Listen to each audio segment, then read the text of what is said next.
बीडच्या अंबाजोगाईत एक धक्कादायक घटना उघडकीस आली आहे। एका सेवानिवृत्त शिक्षकेला व्हॉट्सअप कॉलवरून डिजिटल अरेस्ट केल्याचा प्रकार समोर आलाय। सेवानिवृत्त शिक्षकेला मनी लॉन्ड्रिंग आणि अतिरेक्यांना फंडिंग केल्याचं सांगत तब्बल 83 लाख रुपयांना गंडवण्यात आलंय।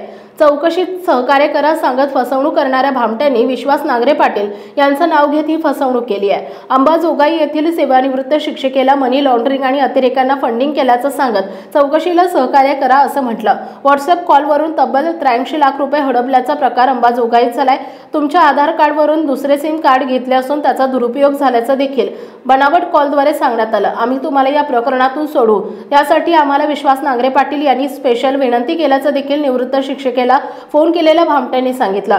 संजय पिसे नावाच्या व्यक्तीने व्हॉट्सअप व्हिडिओ कॉल करून आधी या निवृत्त शिक्षकेला मुंबई पोलिसांचा बनावट ऑफिस झेंडे लोगो दाखवून डिजिटल अरेस्ट केली। त्यानंतर भीती दाखवून 21 मे ते 29 मे या दरम्यान तब्बल 83 लाख 1816 रुपये उकळले। विशेष बाब म्हणजे निवृत्त शिक्षकेने भीतीपोटी सोने प्लॉट गहाण ठेवून त्यावर कर्ज काढत ही रक्कम दिल्याचं सांगितलंय। 30 मे रोजी गुन्हेगारांनी व्हॉट्सअप करून ब्लॉक केल्यानंतर त्यांना त्यांची फसवणूक झाल्याचं लक्षात येताच त्यांनी सायबर पोलीस ठाणे गाठत फिर्याद दिली आहे। या फिर्यादीनुसार शनिवारी सायबर पोलिसात गुन्हा दाखल करण्यात आलाय।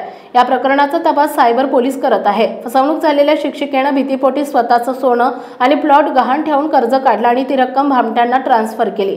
30 मे रोजी व्हॉट्सअपवरून अचानक संपर्क तोडण्यात आला। त्यानंतर फसवणूक लक्षात येताच त्यांनी अंबाजोगाई सायबर पोलीस ठाण्यात धाव घेत तक्रार दाखल केली आहे। सायबर पोलिसांनी या प्रकरणी शनिवारी गुन्हा दाखल केला असून या प्रकरणाचा तपास सायबर पोलीस करत आहेत।